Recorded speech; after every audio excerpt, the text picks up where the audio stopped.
This story is titled, My Parents Ignored My Older Brother's Relentless Bullying for Years.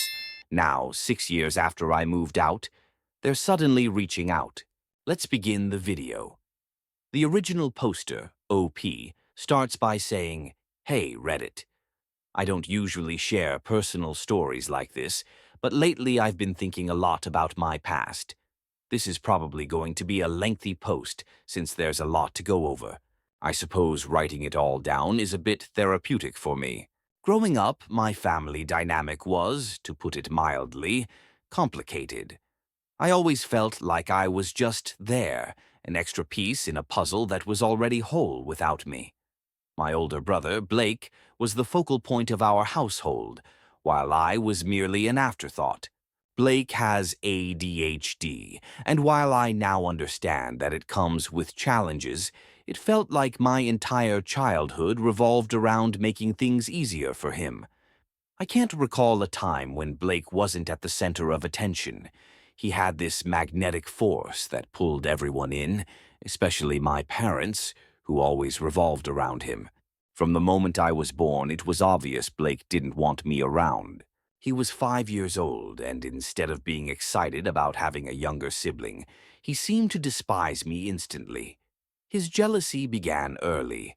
I was too young to remember the specifics, but my mother would recount stories of him throwing massive tantrums any time she or my father focused on me. As I grew older, I started noticing it myself. If I was playing with a toy, Blake would grab it right out of my hands, even if he had no interest in it. It was as if seeing me happy infuriated him. I started keeping a journal of everything. Every passive-aggressive comment, every questionable thing I noticed about their parenting at family gatherings. I began paying closer attention to their kids, who seemed more withdrawn each time I saw them. I wasn't sure where all this would lead, but I knew one thing for certain. My parents' response? Blake doesn't mean it. He's just overwhelmed. Or, you know how Blake is. After a while, I stopped caring about the gifts. I just wanted a single day where his outbursts didn't overshadow me. But that day never came.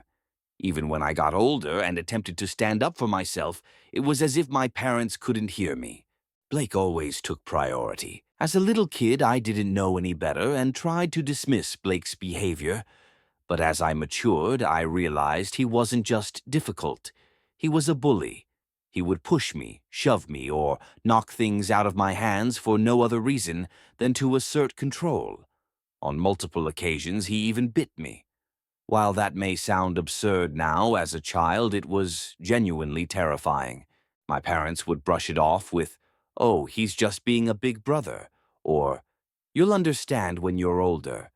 Spoiler alert, I don't understand and I never will. By this point, I was noticing Danielle's hypocrisy more and more. Despite her hands-on mother image, she often worked late, leaving Jacob to handle everything at home. The cracks in her perfect facade were becoming impossible to ignore. I realized it was time to take action, not for revenge, but to protect her children. The more I learned, the more I understood that they were the ones who needed help. Blake is special. You need to be patient with him. That word, patience, makes my skin crawl now because it was always directed at me, never at him. Why wasn't he the one expected to learn patience? Why wasn't he ever taught to regulate his emotions? What stung the most was how my parents made me feel like my emotions didn't matter. If I cried after Blake hit me or yelled at me, they would rush to comfort him. Not me. He didn't mean it, they'd say over and over. It felt like they believed I was the problem for not being more understanding. I remember sitting in my room, crying, wondering if I was just being overly dramatic, if maybe I was too sensitive or in the wrong. But deep down, I knew it wasn't fair. Blake's behavior wasn't just directed at me. He had difficulty socializing with others, too. He struggled to make friends, so my parents would arrange playdates for him. But those were disasters. He would act out, making the other kids uncomfortable, and they would never want to come back. My parents seemed more embarrassed for him than concerned about how his actions affected others. Meanwhile, I quickly learned to keep my head down and avoid stirring up trouble. I became the good kid to minimize their stress. But being well-behaved didn't mean I was rewarded. It just meant I was ignored. I longed for a normal sibling relationship, the kind you see in movies, where brothers and sisters have each other's backs. I wanted someone who would look out for me, not someone who seemed to enjoy making my life miserable. One of the most vivid memories I have is from when I was about 13. I had begged my parents to take me on a trip to Disneyland, just the three of us, without Blake. For once, I wanted to experience something special that didn't involve him. After days of pleading, they finally agreed. The plan was to leave Blake with our grandparents for 3 days and have some one-on-one time with me. I was so excited that I could hardly sleep the night before. But when Blake found out about the trip, he completely lost it. He screamed, cried, and even threw things around the house. He got right in my face and yelled that he would kill me if I tried to steal our parents from him. I won't lie, I was terrified. I had no idea what he was capable of. My parents, rather than defending me, pleaded with me to allow him to come along, insisting it was the only way to keep him calm. I gave in, not because I wanted to, but because their guilt-tripping worked. And just as I had dreaded, the trip turned into a nightmare. Blake refused to go on any of the rides, clung to my mother the entire time, whined about the crowds, and sobbed over the noise, ruining what was meant to be a special experience for me. The disappointment from that day is something I will never forget. It was supposed to be my moment, but instead, it became just another episode of the ongoing Blake show. As I grew into my teenage years, I started to see how much the structure of my family had shaped me, and not in a positive way. With each passing year, I could feel my resentment growing. Blake was who he was, and that was never going to change, but my parents had the ability to improve things, to set limits, to protect me. Instead, they allowed everything to continue unchecked. I began to wonder what life might be like if I could just escape. It wasn't a sudden realization, but more of a gradual build-up. Little incidents piled up, like when Blake destroyed one of my school projects because I was receiving too much praise, and my mother didn't even bother to scold him. Or the time my father scolded me for not being more understanding after Blake shoved me into a wall because I wouldn't give him the TV remote. I spent countless hours alone in my room, thinking about how unjust it all felt. My parents weren't bad people, but they were completely oblivious to the damage they were causing. They believed they were helping Blake by letting him do whatever he wanted, but all they were really doing was enabling him. I realized I had to leave. It wasn't just a possibility anymore. It was essential. College became my escape plan. But I wasn't going to stay in our small town where my parents could pressure me into coming home every weekend. I needed to be somewhere far away, a place where I could finally live for myself. I refused to be the person who spent their entire life cleaning up after someone else's messes. At 17, I started submitting college applications, prioritizing schools as far from home as possible. I would stay up late researching different campuses, imagining what it would be like to have my own space, my own independence. It felt less like preparing for college and more like plotting my escape, and I put everything I had into it. Unsurprisingly, my parents weren't thrilled when they found out. I still remember the night I broke the news. We were sitting around the dinner table, and I casually mentioned that I had applied to a university on the other side of the country. My mother froze, her fork hovering in midair, while my father set his down like I had just announced I was moving to another planet. "Why would you want to go so far away?" my mother asked, her voice already rising in pitch. "There are great schools right here. Why not stay close to home?" I tried to stay composed. "I just want to experience something new. I think it would be good for me." That's when my father jumped in. "Blake needs you here. You know how difficult things are for him. You can't just abandon him like that." That comment felt like a punch to the gut. Blake needs me. What about what I needed? I looked at them both, trying to find the right words to express just how suffocating it was to live in that house, but I already knew they wouldn't understand. They never had. "I'm not responsible for Blake," I said as steadily as I could. "I need to live my own life." That's when the conversation took a turn I would never forget. Frustrated, my father blurted out something I don't think he even meant to say. "We had you so that Blake would always have someone to take care of him." I stared at him, my stomach sinking like a stone. My mother immediately jumped in, her voice trembling. "He didn't mean it like that," she insisted. "Of course we love you. You're just part of the family plan." Part of the family plan. I don't know if they ever realized how deeply those words hurt me, but in that moment, everything made sense. My whole life I had felt like I came second to Blake. Now I understood why. I wasn't just second. I was a backup plan. I didn't say much after that. What could I possibly say? The fact that my parents saw me not as my own person, but as an extension of Blake's care was too much to process. I excused myself from the table and went upstairs, closing the door behind me. That night I made myself a promise. No matter what it took, I was going to leave. I wouldn't let my parents' expectations trap me in a life I didn't want. I didn't care if they called me selfish, ungrateful, or whatever else they wanted to throw at me. For the first time in my life, I was going to put myself first. The next few months were a blur. I poured myself into my schoolwork, determined to achieve the grades necessary for a scholarship. I started saving every penny I could. I was able to work a part-time job, even if it wasn't much, and when the acceptance letters started arriving, I didn't immediately inform my parents. I wanted to have everything planned out before breaking the news. When I finally told them that I had been accepted to a university on the other side of the country, their reaction was far from positive. My mother was in tears, and my father tried to guilt-trip me, accusing me of abandoning the family. They even went so far as to threaten to cut me off financially, which was ironic, considering they had barely saved anything for my college education to begin with. But I wasn't concerned. I had already spoken with my grandparents, the only ones who had ever genuinely supported me.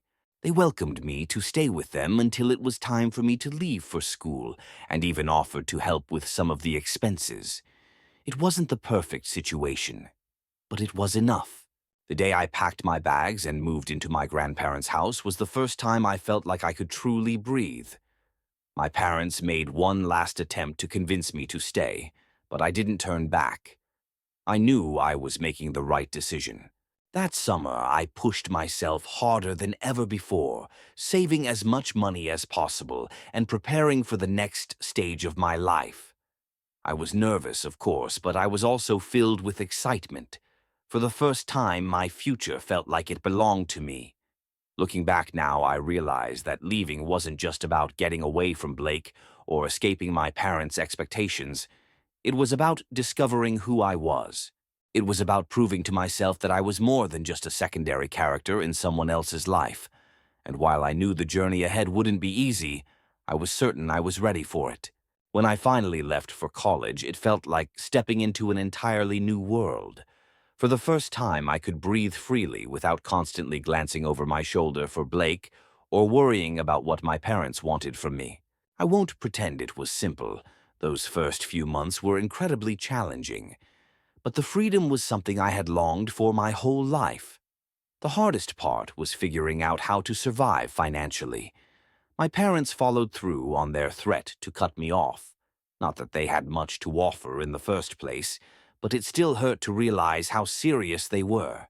It wasn't just about the money, it was the realization that they saw so little value in me as a person. After I left, I heard nothing from them.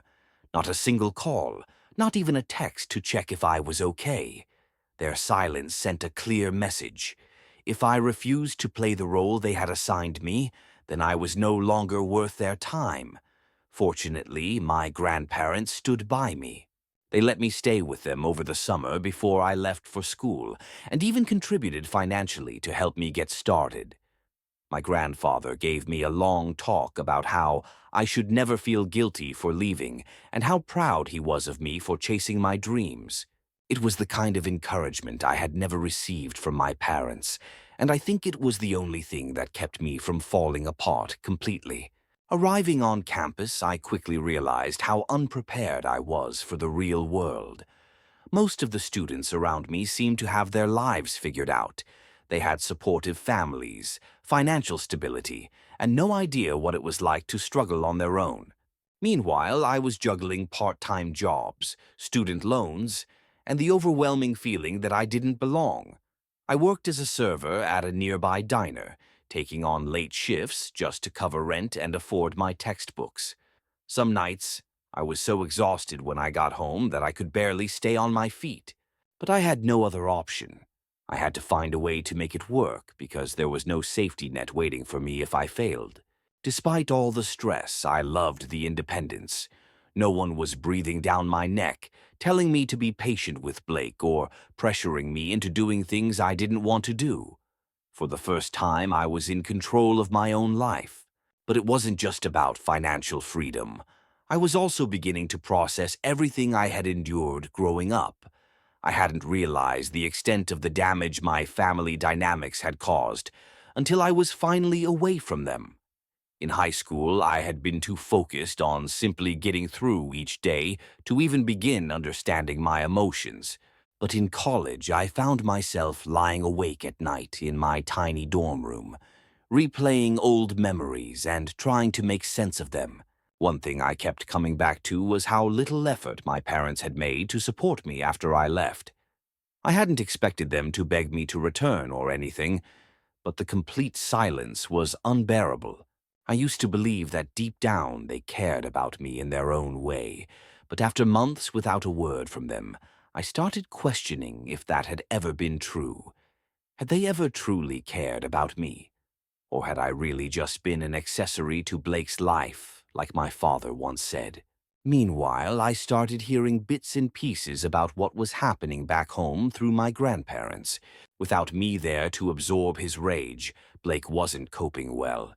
He had started acting out in new ways, bullying younger kids in the neighborhood, throwing tantrums over trivial things, and making life miserable for everyone around him. A part of me felt guilty, as if my leaving had somehow made things worse. But another part of me felt relieved. For once, it wasn't my responsibility to manage. Despite everything, I found myself thriving in my new environment. I made a few close friends, people who knew nothing about my past and liked me simply for who I was. It was refreshing to be surrounded by people who didn't treat me like I was either completely overlooked or expected to continuously prioritize others' needs over my own. But gradually, I began to feel like I was carving out my own identity. Academically, I pushed myself to the limit. I wasn't the most intelligent person in the room, but I was relentless in proving that I could succeed on my own terms. Every high grade I earned felt like a silent act of defiance against my parents, as if I was demonstrating that I didn't require their approval or assistance to accomplish something meaningful. I didn't just want to get by, I wanted to excel. By the time I completed my degree, I had a job secured and a newfound sense of achievement that I had never experienced before. My grandparents were there at my graduation, cheering from the stands. My parents? Not a single word. I hadn't expected them to show up, but the absence still stung. It was yet another reminder of how little I mattered to them beyond my role in Blake's life. After graduation, I relocated to a different city and began my first real job. It wasn't glamorous, but it provided a solid paycheck, and for the first time I wasn't consumed by financial stress every moment of the day. I could finally start chipping away at my student loans and, more importantly, begin reimbursing my grandparents for the financial support they had generously provided over the years. They never once asked for repayment, but it was important to me to express my gratitude for everything they had done. Meanwhile, updates about Blake kept coming through my grandparents. His behavior had worsened, and my parents were struggling to keep him in check. He had started lashing out at neighborhood kids, throwing water on them and shouting at them to stay off the street. Eventually, one of the parents had enough and contacted the police. Blake ended up getting arrested for harassing children, forcing my parents to bail him out. When I heard about it, I wasn't shocked, but that didn't mean it didn't sadden me. He hadn't changed, and my parents were still enabling his actions. Throughout all of this, my parents never once attempted to reach out to me. It was as if I had been erased from their lives entirely. And honestly, I was fine with that. I had spent far too much of my childhood striving to earn their love and approval, and I was done. I was finally living for myself, and it was an incredible feeling. But of course, that silence wouldn't last forever. One day, out of nowhere, my phone lit up with an incoming call. The screen displayed my dad's number. After 6 years of absolute nothing, they were suddenly reaching out. I had no idea what to expect, but I had a gut feeling it wouldn't be good. For a moment, I considered that it might have been a misdial, but something inside me wouldn't let me dismiss it so easily. I stared at the screen, hesitating for a few seconds, debating whether to answer. Against my better judgment, I picked up. "Hello?" My voice came out wary, almost unsteady. "Hey, it's Dad." His voice sounded older, more worn out. "How have you been?" I paused, unsure how to respond. How do you even begin to answer a question like that from someone who hasn't spoken to you in years? "I'm fine," I said evenly. "What's going on?" There was a slight hesitation. That's when I knew something was off. My father was never one to dance around a subject unless it involved bad news. "Well, your mom and we've been talking, and we think it's time to put the past behind us. We miss you, and we want to make things right." I didn't respond immediately. My mind was racing, trying to figure out their angle. Why now? Why, after 6 years of complete silence? I wasn't buying into the whole "we miss you" act. "That's nice," I replied flatly. "But what do you actually want?" He sighed, sounding almost disappointed that I wasn't falling for whatever script he had rehearsed. "Look, we've been having a rough time lately. Blake, well, he's gotten himself into some trouble." And there it was. I knew this had nothing to do with missing me or wanting to reconnect. Just like everything else in my life, this was about Blake. "What kind of trouble?" I asked, already dreading the answer. There was another pause before he launched into the explanation. Apparently, Blake's behavior had escalated to the point where the neighbors had had enough. He had been harassing kids in the area, throwing water on them and shouting at them to stay away. Eventually, the parents stepped in, and one of them involved the police. Blake was arrested, and now he had a court date coming up. "Okay," I said slowly, bracing myself. "And why exactly are you telling me this?" "We need your help," he admitted bluntly. "Your mom and I are at our wits' end. We're trying to get Blake into therapy, but the costs are adding up. And with this legal case hanging over him, we're going to need a lawyer. We thought, well, you're doing well now, aren't you? Maybe you could help out." I could barely process what I was hearing. 6 years of absolute silence, and now they were reaching out, not to reconnect, not to apologize, but to ask for financial assistance. And not even for themselves, for Blake, the same person who had made my childhood a nightmare. "Are you serious?" I asked, my voice shaking with anger. "Come on," he pressed. "You know how hard it's been for us, trying to take care of him. You're his sister. Don't you think it's time to step up and help your family?" And that was it. The floodgates burst open. Years of buried frustration and resentment surged to the surface. "Help the family," I snapped. "You mean the same family that discarded me the second I chose to live my own life? The same family that stood by and let Blake torment me for years without lifting a finger? Are you actually asking me to help the very person who—" My life had been made unbearable, and when my dad tried to cut in, I refused to let him. "You weren't there for me when I needed you. Not once did you reach out in 6 years, and now you expect me to come running and fix everything? Absolutely not." Silence stretched on the other end of the call before my father finally spoke. "We're sorry, okay? We know we failed you," he admitted. But then he added, "Blake is struggling, and we don't know what to do. Can't you find it in yourself to forgive us and help? A bitter laugh escaped me. You really think this is about forgiveness? That an apology is enough to erase years of neglect and mistreatment? You don't get to just say sorry and expect me to come to the rescue. I'm not Blake's guardian, and I never will be. That responsibility falls on you, not me. Before he could get another word in, I ended the call. My hands were trembling, and I had to sit down just to steady myself. I couldn't even tell if I was more furious or hurt. The audacity they had, reaching out after all these years, as if I owed them anything. Later that night, my mother sent me a lengthy text filled with apologies and pledges to do better. She admitted they had made mistakes raising us and expressed regret for how they had treated me.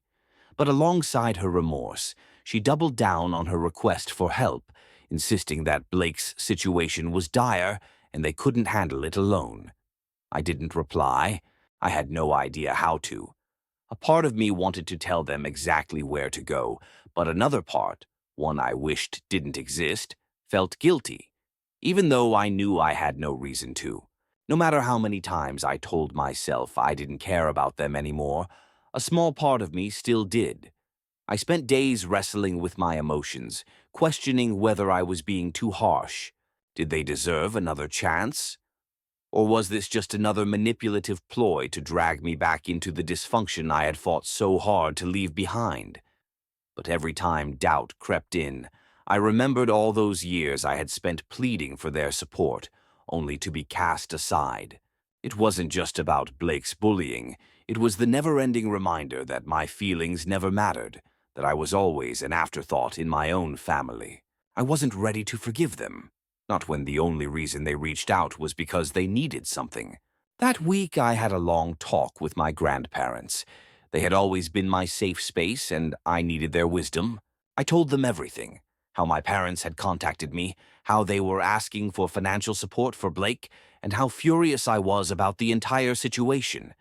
My grandfather listened patiently, nodding as I vented. When I finally stopped to take a breath, he said something that stuck with me. "You don't owe them anything," he told me firmly. "They made their choices, and now they have to deal with the consequences. It's not your responsibility to fix their mess."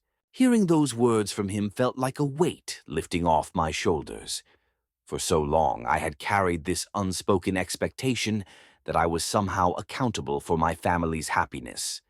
But the truth was, I had done everything I could.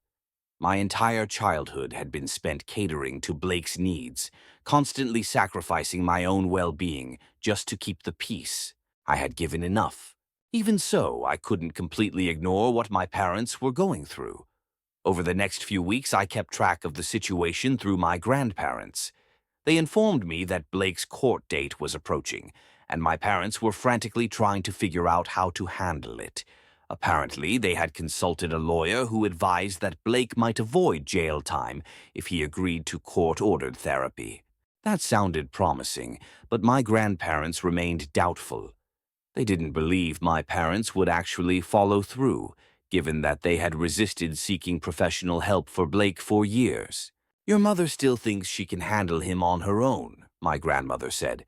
"She's too proud to admit she's in over her head." Hearing that left me feeling a mix of sadness and anger. My parents had spent years enabling Blake's behavior, refusing to hold him accountable for anything. Now they were finally facing the fallout of their choices. They weren't reaching out because they genuinely wanted to make things right with me. They just wanted me to step in and clean up their mess, just like they had always expected me to. That realization solidified my decision. If my parents truly wanted to rebuild our relationship, they had to prove that it wasn't just about Blake. They needed to acknowledge the years of neglect and pain they had inflicted on me and make a real effort to change. I wasn't going to be their backup plan anymore. A few weeks later, my grandparents updated me. Blake's court date had come and gone. The judge had ordered him to attend therapy and issued a restraining order requiring him to stay away from the neighborhood kids he had been harassing. My grandparents seemed cautiously hopeful, but I wasn't holding my breath. Therapy had potential, sure. However, this was only a possibility if my parents genuinely supported the process. Given their history, I had serious doubts about their commitment. Meanwhile, they hadn't attempted to reach out to me again, at least not directly. My grandmother mentioned that during one of their conversations, my mother had been venting about me. According to her, my mom was frustrated that I hadn't responded to her message and believed I was deliberately punishing them by keeping my distance.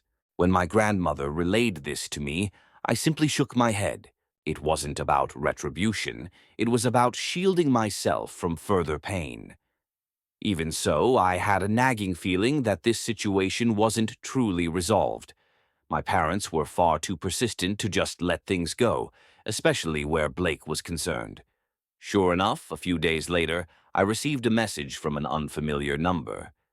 It turned out to be my father using a new phone to get in touch. The message was brief and direct. "Sorry if we upset you, we just want to talk. Please give us a chance." I stared at the text for a long time, torn between conflicting emotions. On one side, I was curious. Had they truly changed? Were they genuinely trying to mend our relationship? Or was this just another ploy to pull me back into their dysfunction? On the other hand, I was wary of opening the door to more manipulation. I had fought hard to build a life outside of their chaos, and I wasn't sure I was willing to jeopardize that progress. In the end, I chose not to respond. I wasn't ready to face them, and I refused to let guilt dictate my choices. If they were sincere about making amends, they would need to demonstrate it through their actions, not just words. Ignoring my father's latest attempt at contact brought a sense of closure. A chapter of my life that had remained unresolved for far too long was finally beginning to come to an end. My childhood and teenage years had been shaped by my family's dysfunction, but now I was the one in control. That didn't mean the emotions vanished overnight, though. There was still a great deal to process, and truly moving forward would be a long journey. A few weeks after my father's text, my grandparents provided an update on how things were unfolding back home. Blake had begun his court-ordered therapy, but not without resistance. Apparently, he had thrown a massive tantrum before his first session, shouting that he didn't need help and that everyone else was the problem. My grandparents told me that my mother had to practically drag him out of the house just to get him there. Hearing this didn't come as a shock. It was classic Blake behavior. But it did leave me feeling a strange mix of emotions. On one hand, I was relieved that he was finally being forced to confront his issues. On the other, I couldn't help but question whether therapy would truly make a difference, or if it was too late for meaningful change. Years of enabling don't just disappear because a court mandates it. Meanwhile, my parents were still struggling financially. Between Blake's legal expenses, the fines they had to pay, and the cost of his therapy, they were barely managing to stay afloat. My grandparents admitted they had stepped in to help with expenses a few times, even though my parents hadn't explicitly asked for assistance. They weren't happy about it, but they also couldn't bring themselves to stand by and watch my parents go under. I felt bad for my grandparents. They had already done so much for me, and now they were getting dragged into my parents' problems as well. I told them they didn't have to keep me informed if it was causing them unnecessary stress, but they insisted. "You deserve to know what's happening," my grandmother said, "even if you're not directly involved." Despite everything, they continued to encourage me to maintain my distance. They understood how much pain my parents had caused me and didn't want me getting pulled back into that toxic dynamic. "They need to learn how to stand on their own," my grandfather told me, "and you need to keep living your life." Every now and then, I still received updates from my grandparents. They told me Blake's therapy had been turbulent, though his therapist remained hopeful about his progress. As for my parents, they were still trying to repair their standing in the neighborhood after everything that had happened with Blake and the local kids. From what I gathered, they had a long road ahead of them, but that was their problem, not mine. As for me, I had begun making plans for my own future. After years of saving, I was finally in a position to travel, something I had always dreamed of, but never had the opportunity to do. I booked a trip to Europe, just me and a backpack, and the thought of setting off on my own was both thrilling and nerve-wracking. Before I left, I made sure to visit my grandparents. I wanted to express my gratitude for everything they had done, their support, their love, and their unwavering faith in me, even when my parents had failed to provide the same. We spent the day reminiscing, and before I left, my grandfather gave me one of his signature pep talks. "You've been through so much," he told me, "but you've come out stronger because of it. Don't let anyone take that away from you." As I boarded my flight, I reflected on how far I had come. My parents might never fully comprehend the pain they had inflicted, and Blake might never change. But that was okay. I wasn't living my life for them anymore. I was living for myself. And for the first time, that was enough.